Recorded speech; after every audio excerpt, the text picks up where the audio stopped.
Alhamdulillahi Rabbil Alamin.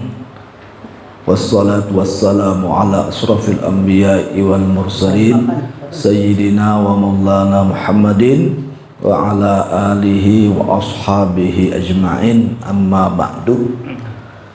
Kita baca bareng-bareng ya.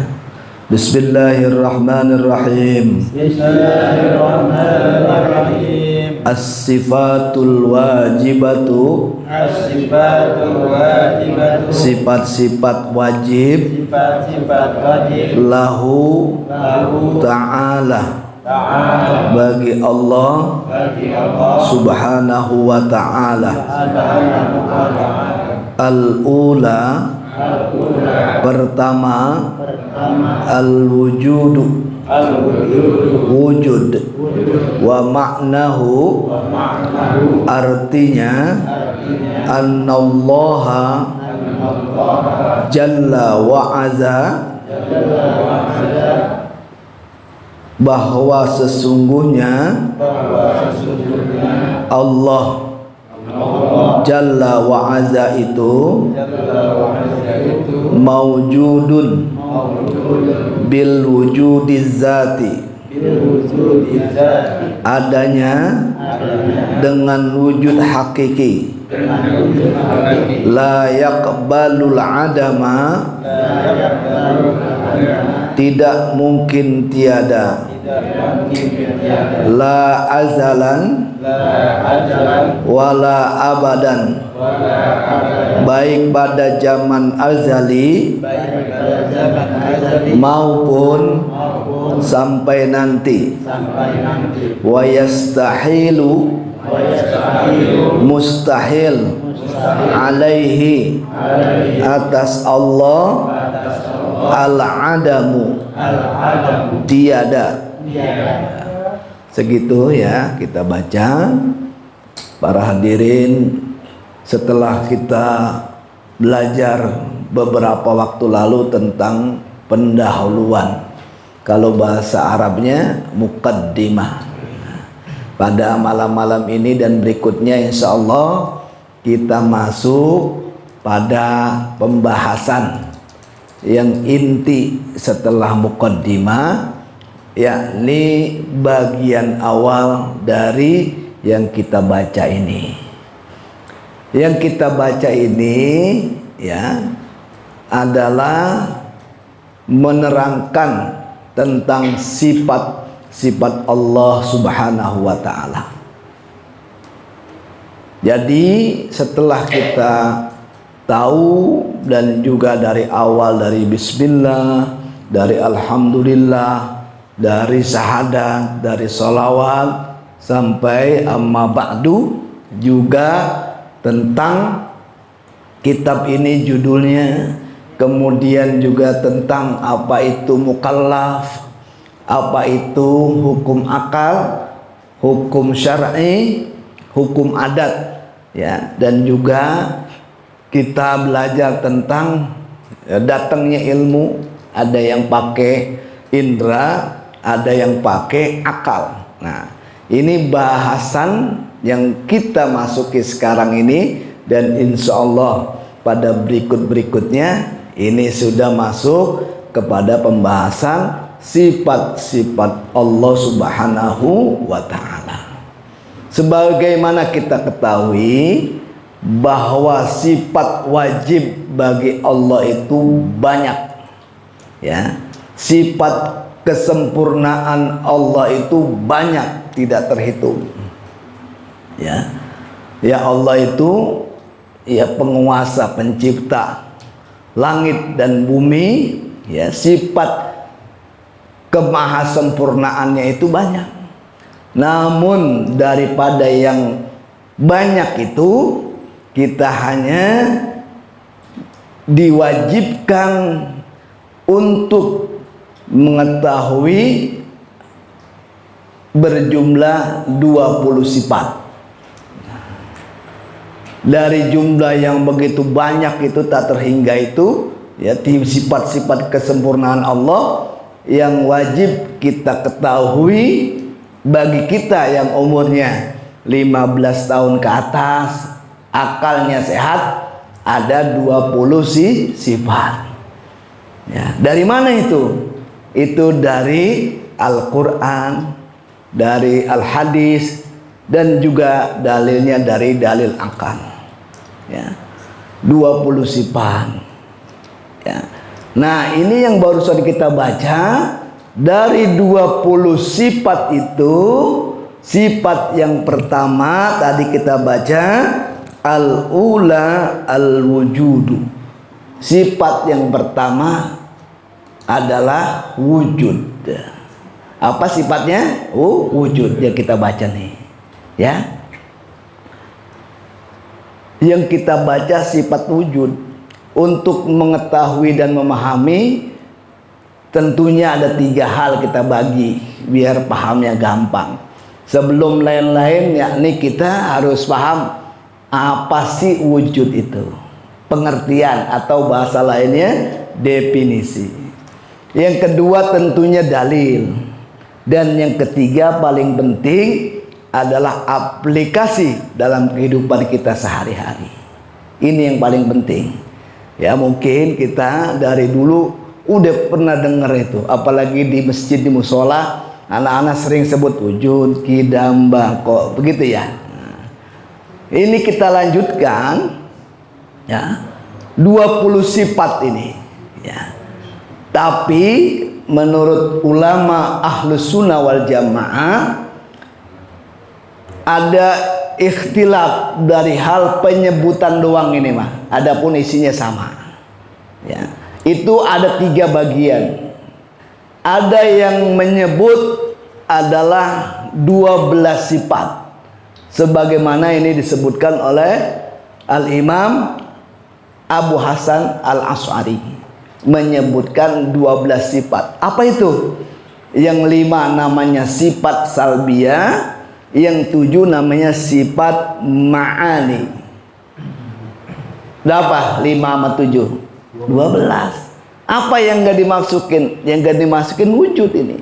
Mengapa kata Imam Asy'ari bahwa wujud itu mah udah wajib, udah pasti. Ya, kalau sesuatu yang ada zatnya, ya pasti sifatnya ada. Ya, mengikutin zat, makanya nggak dimasukin. 12 tuh. Ya, ini yang pertama. Ada yang menyebut ya, yang berikutnya adalah 13 sifat wajib ini, 13 jumlahnya. Nah, ini di antaranya ya disebutkan oleh Al-Imam Fakhruddin Ar-Razi, di antaranya tuh. Al-Imam ya Fakhruddin Ar-Razi, Al-Imam Haramain, di antaranya yang menyebutkan 13. Apa yang satu yang ditambah? Ya wujud itu. Ya, wujud dimasukin jadi sifat yang nomor 1. Ya, sifat nafsiyah disebut. Jadi ditambah 1 berapa? 13. Ini maksudnya ada yang menyebut secara ringkas, ada yang menyebut secara lugas tuh 13. Ada yang menyebut secara sangat lugas. Berapa jumlahnya? Jumlahnya 20. Ini disebut diantaranya oleh Imam Sanusi, Imam Al-Bajuri. Ini menyebut 20. Dan semua terakhir ini sedunia ini menyebut sifatnya 20.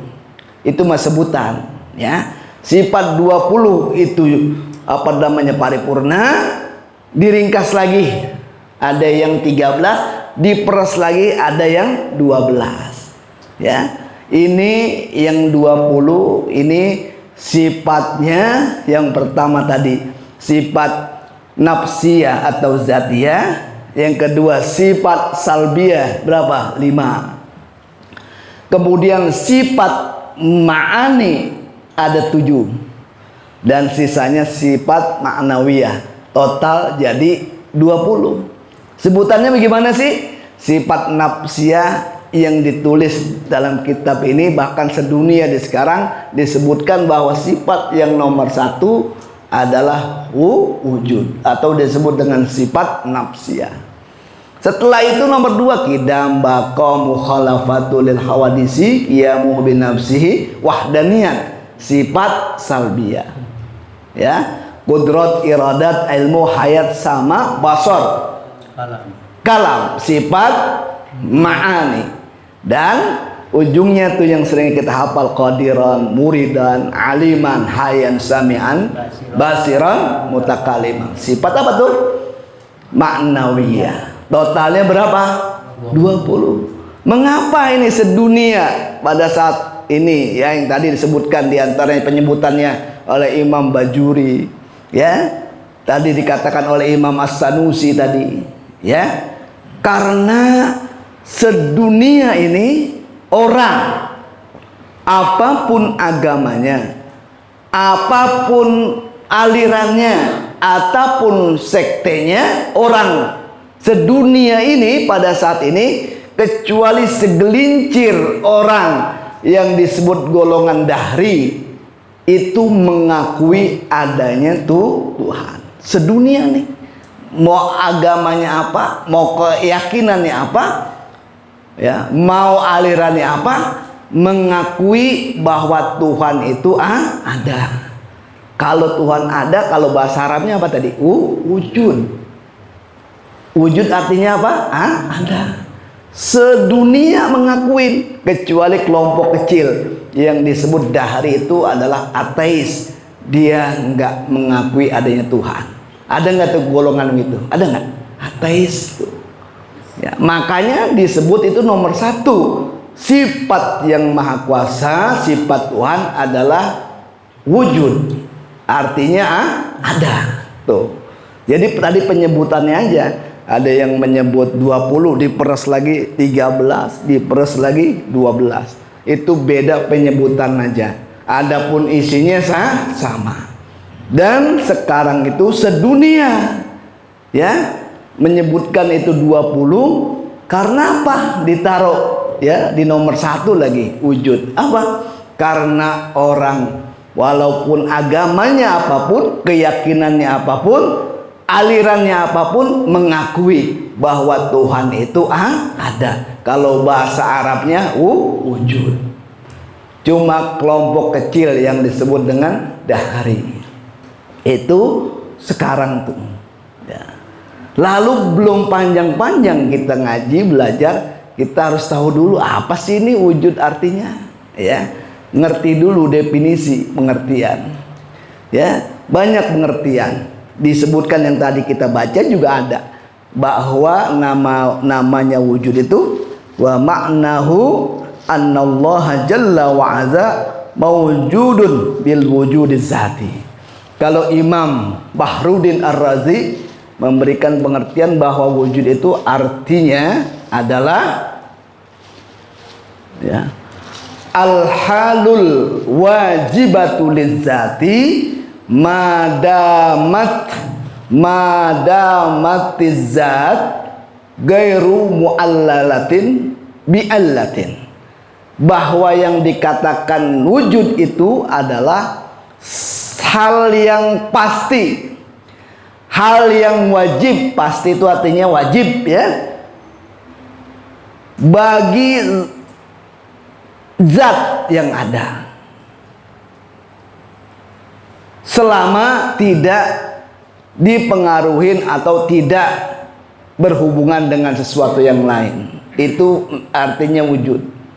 Jadi wujud itu artinya sesuatu yang pasti daripada zat, ya sifatnya wujud. Ya, contohnya yang paling gampang dah, ya. Ini peci saya, ya, peci. Ya. Ada peci, ada warna. Ini ada 2 unsur nih. Yang disebut zat, yang disebut sifat. Peci ini zat, ya. Ada nggak sekarang saya tunjuk nih? Ada nggak barangnya? Ada. Kalau saya umpetin di sini kelihatan nggak? Nggak. Kalau saya taruh di pahala, ya, ini peci namanya zat. Sifatnya ada.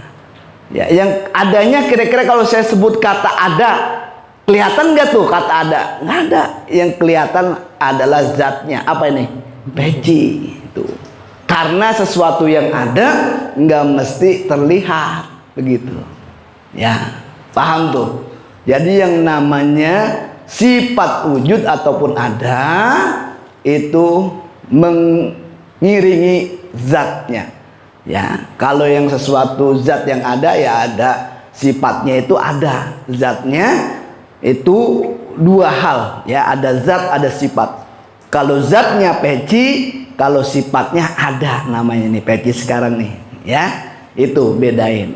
Jadi ya, segala sesuatu ataupun zat itu ya sifatnya ada.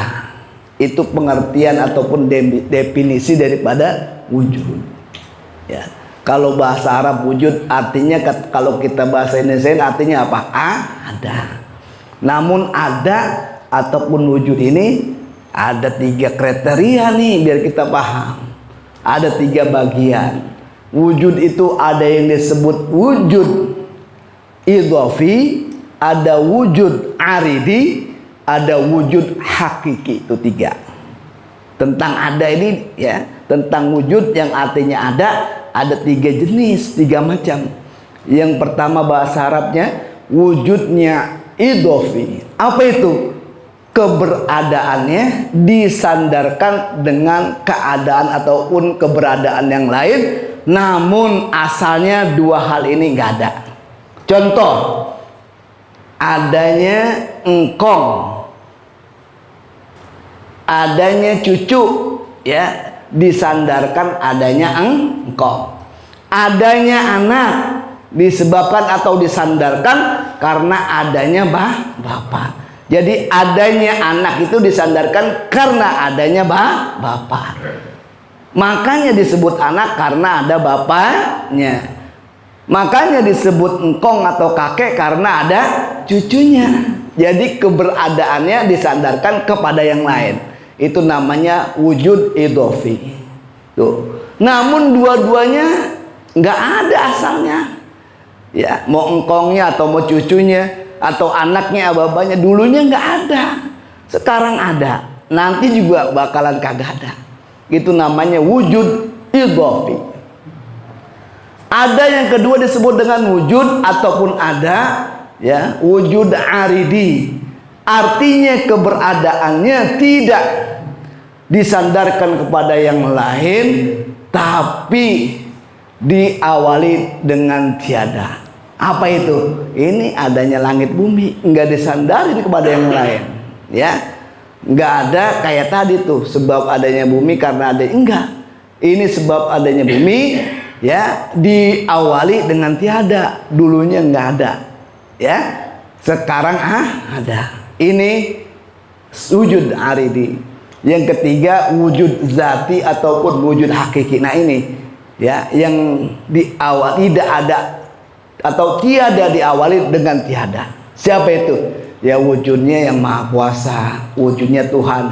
Apa namanya Tuhan? Allah subhanahu wa ta'ala. Dia mah yang dari dulunya udah ada, sekarang ada, sampai nanti. Karena wujud hakiki tetap ada. Itu namanya Tuhan, Allah subhanahu wa ta'ala. 3 tuh macam-macam wujud itu, ya.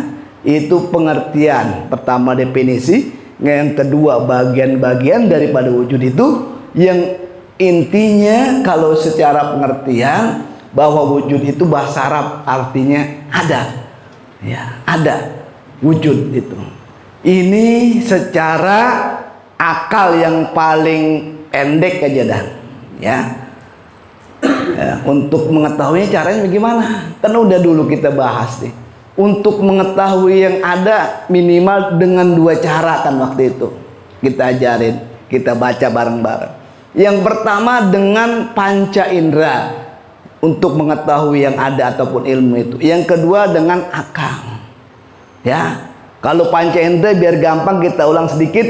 Kalau untuk mengetahui benda itu manis apa asin, pakai apa inderanya?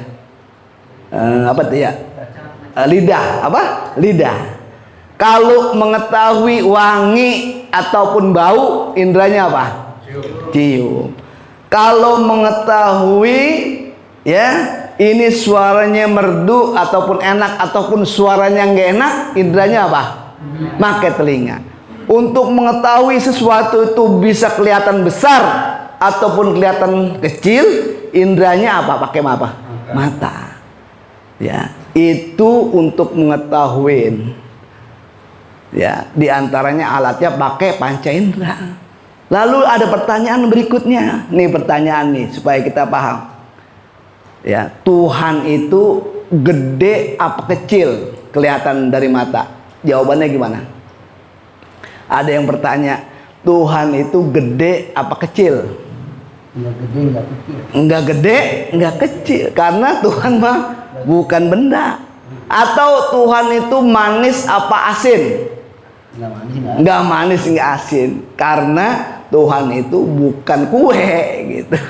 Iya kan? Iya. Atau ditanya lagi, Tuhan itu merdu apa enggak merdu? Jawabannya apaan? Enggak merdu, enggak juga merdu. Karena Tuhan itu bukan suara. Nah, berarti dicoret. Panca indera ini enggak bisa untuk menemukan Tuhan. Kalau enggak bisa, alat ini jangan dipaksa dipakai.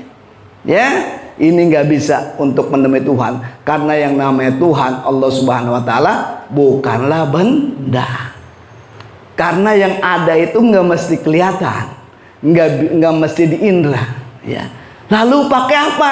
Yang berikutnya, pakai akal untuk mengetahui sampai bahwa Tuhan itu ada. Apa sih yang paling gampang?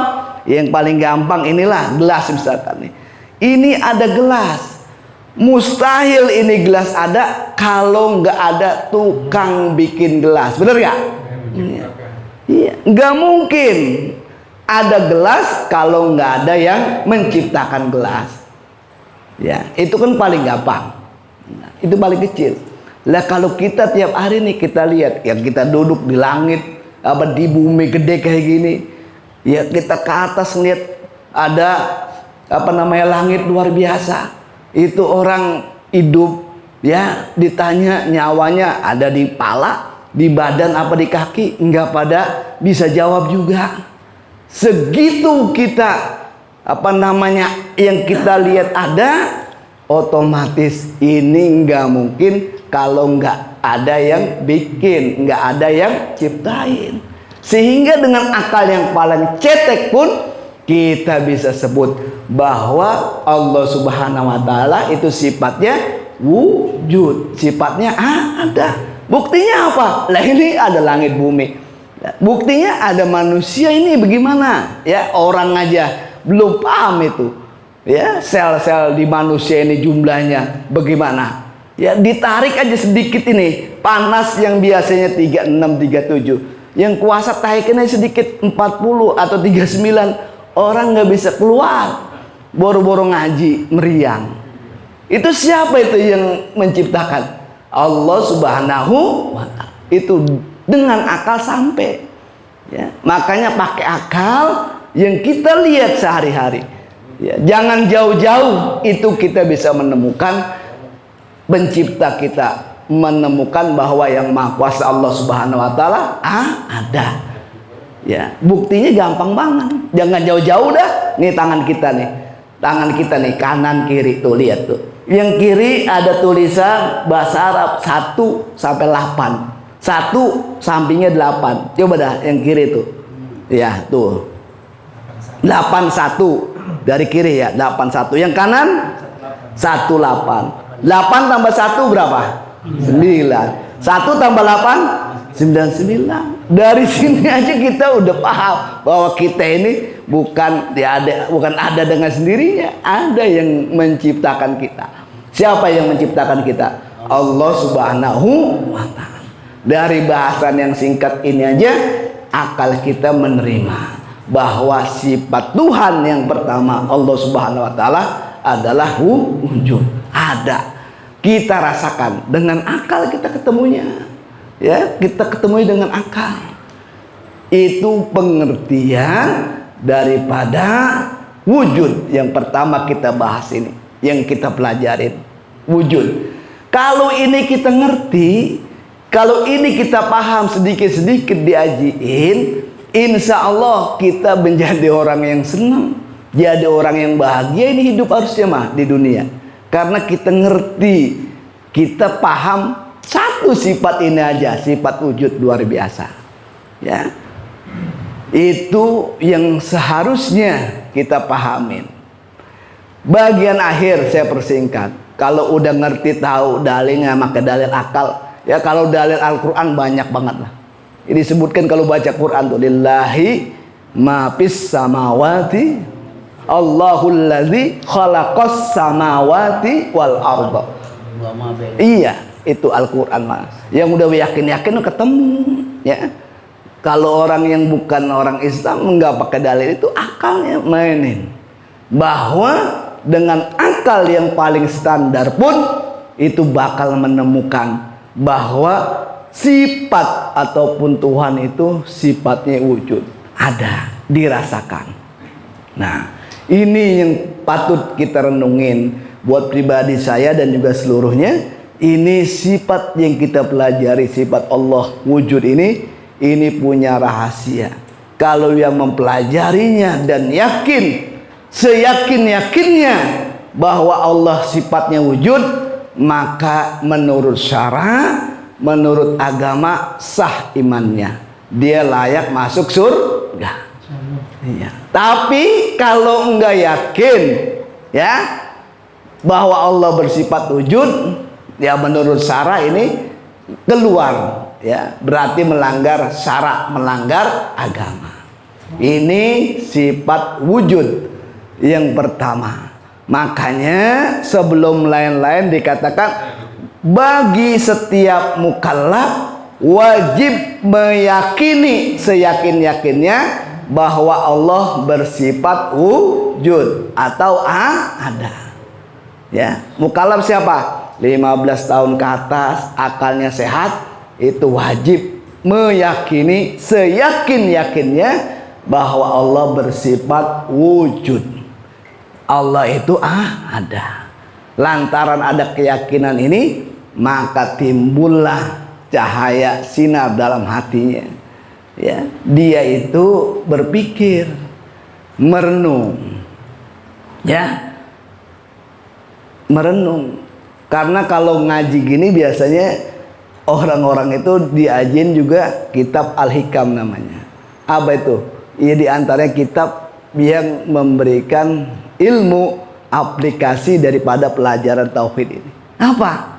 Itu dikatakan di antaranya kutipannya, siapa orang ya yang melihat alam dunia beserta isinya ini, tapi dia tidak mampu menemukan yang menciptakan ataupun yang maha kuasa Allah Subhanahu wa taala, maka hatinya telah terjadi gerhana, ditutupin, ya, mahjub, terhijab dengan yang bukan-bukan. Ya, karena yang yakin dengan sifat ini seyakin-yakinnya, timbul pancaran cahaya dalam hatinya itu yang membimbing kehidupannya. Jadi kehidupannya nyaman, bahagia. Ya, contohnya apa dah? Contohnya kemanapun dia berada, pergi, dia akan menemui yang disebut dengan pencipta Allah Subhanahu wa ta'ala. Pergi kemana dah? Pergi ke laut dah, misalkan. Sering kan kalau lebaran liburan ke laut. Ya, ke laut bukan berarti ke laut doang. Di laut pun dia bisa mikir bahwa di laut itu airnya asin. Ya, air asin kok itu matahari sedot ke atas jadi gumpalan awan. Itu yang asin itu setelah gumpalan awannya cukup turun ke bumi yang disebut apa namanya? Hujan. Kalau hujan pernah nggak rasain rasanya asin apa tawar hujan itu? Hah? Ada asin dikit. Ada asin. Tapi hujan itu tawar. Kecuali dia keringetnya dia jilat dikit tuh, yang asin biasa keringetan ya. Itu yang dari asin itu air laut naik ke atas yang kuasa tuh, ya, sedot melalui matahari jadi gumpalan, turun hujan jadi tawar. Ya, itu siapa? Ketemu wa Allah yang menciptakan sedemikian rupa Allah Subhanahu wa taala. hendaklah kalau kita paham itu, ya kita menjadi nyaman, tenang hidupnya. Ya, bahwa kita kalau dari rumah berangkat masing-masing, ada yang ngantuk, yang capek luar biasa, pergi kita nih ke Majlis Nurus Sa'adah, naik ibaratnya tuh dari rumah naik kemari, ya ke atas. Harusnya kalau kita baca dari alam tersebut, ya kita itu yang tadinya pusing mulu di rumah, ya ngantuk berat, badan sakit, ya berasanya malas dan lain-lain, banyak yang buruk sama kita. Begitu kita bergeser naik ke Majlis Taklim Nurus Sa'adah, hendaklah kita nyontek dikit tuh sama hujan. Begitu sudah di atas, sampai di sini pulang kembali ke rumah, harusnya kita lebih nyaman, lebih semangat, lebih paham, dapat perubahan dalam kehidupan kita ini. Walaupun majlis sederhana ini, pulang ke rumah dapat ilmu, dapat manfaat, merenung, berubah menjadi lebih baik. Sebagaimana air laut yang asin tadi diolah, turun di sedot itu, turun jadi air tawar yang menyejukkan, banyak manfaat. Ya, kalau kita masih pusing aja pulang tadi, sebelum berangkat kita pusing, ya pulang lagi ke rumah nanti pusing, berarti belum nyontok hujan kita, ya kan, belum berubah maksudnya, Pak. Ya, karena ini ada pancaran ngaji ini. Kalau pancaran ini ada di hati kita, dipastikan orang hidupnya bahagia, hidupnya senang. Ya, makanya ini mengaji syaratnya harus ada akal. Kalau orang nggak ada akalnya, nggak wajib ngaji ini. Ya, karena ini orang ya ditemukan siapa penciptanya itu, sampai ada rasa di hatinya, ya dia tahu bahwa dia hidup bagaimana ini, buat apa, artinya masa lokan kita adik-adain kesini ini begini aja, artinya sama yang Maha Kuasa diciptakan ditaruh di dunia, masa mau ditaruh doang atau kita nggak ngerti mau ngapain. Ya, makanya mah dari dulu tuh dikatakan kalau nggak ada guru ngaji, kalau nggak ada ulama, la soron nasu kalbahaib. Kalau nggak ada yang ngajarin itu, nggak ada ulama, kita ini manusia seperti hewan. Mengapa? Lah sama. Pagi berangkat kerja, bus kerja. Ya, ya hewan, sapi juga sama, pagi juga pergi. Ya, ke sawah, kemana ada masing-masing. Itu kalau sore sapi balik lagi ke kandang. Ya, istirahat, besok berangkat lagi. Itu apa sapi. Lah kita ini, kita manusia, padahal kita beda dikasih akal. Kalau kita cuman kerja doang, duit doang, nggak ada asar, nggak ada subuh, nggak ada ibadah, nggak ada ngaji, nggak ada sholat, ya nggak beda sama itu tuh. Ya dia pikirannya makan sama. Ya apa kita mikir punya akal? Apa kita diciptakan buat makan doang ini? Ya, bagaimana ini? Ya, sehingga ada keyakinan bahwa yang Maha Kuasa bersifat wujud itu cahayanya luar biasa, memberikan kebahagiaan kepada kita luar biasa itu. Jadi kita banyak nyontoh. Ya, semuanya ada yang menciptakan, semuanya ada tujuan. Ya, semuanya ada yang harus kita ikutin dan kita harus yakinin, dan kita juga harus ketahui seyakin-yakinnya bahwa ada pencipta kita, ya Allah Subhanahu wa Ta'ala. Ya, dengan demikian kan karena dia tahu ini dia mau ngapain di sini, nanti bakalan balik, ya minimal ada bekal gitu, bekal. Ya kan yang udah contohnya banyak banget. Apa mau begitu doang hidup, ya kan? Kesononya lebih panjang lagi, lebih berat lagi. Apa kita nggak pikirin? Ya, padahal kita dikasih sama yang Maha Kuasa akal ini. Ya, itu harapannya begitu.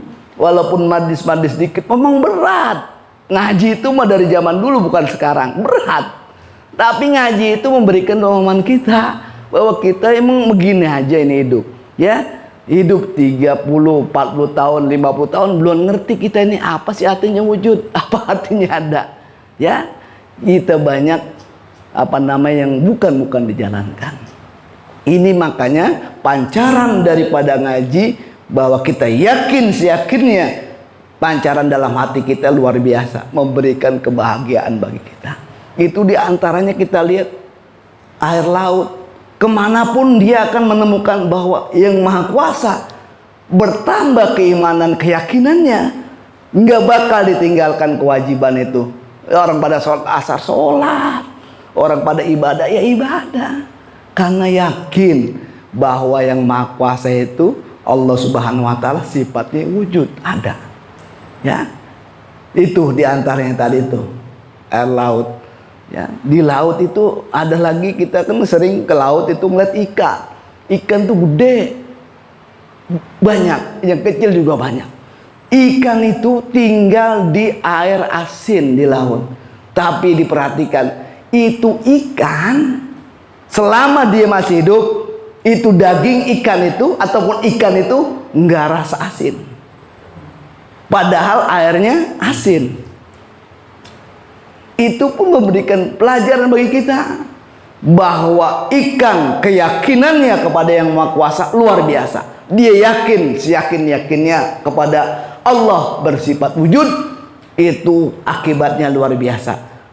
Dalam lingkungan yang asin itu, air di atasnya asin, di bawahnya asin, dia tidak berubah menjadi asin.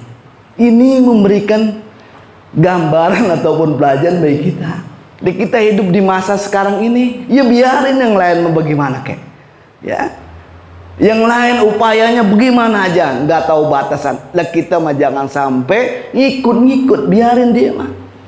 Itu contohnya ikan. Kita mah yakin seyakin-yakinnya bahwa yang maha kuasa itu bersifat wujud, ada, memberikan keyakinan pada kita. Jadi jalannya ya ngelain pada korupsi, pada enggak usah ikut kita mah. Itu contoh daripada ngikutin ikan itu. Ini sifat 20, ini baru yang satu, itu pun baru definisi ini, ya, sifat wujud adanya. Jumlahnya 20 sifat itu sama seperti jumlah tangan kita dan jari kaki kita 20, ya. Dari 20 sifat itu nomor satu yang kita baca pada saat ini adalah sifat wujud. Yang dulu mukaddimah pendahuluan, kita baru masuk nomor satu ini. Ini harapannya kepada kita. Moga kita naik dari rumah kemari, pulang ke rumah timbul keyakinan, pemikiran pada kita, ya kita mau kemana ini mikir, ya waktunya tinggal, ya orang kan yang 100 tahun jarang ya umurnya ya, iya. Ya itu kan jadi pikiran bagi kita, ya. Banyak kemanapun dia akan ketemu, menemukan Allah Subhanahu wa Ta'ala bersifat wujud, sehingga keyakinan imannya terus tambah.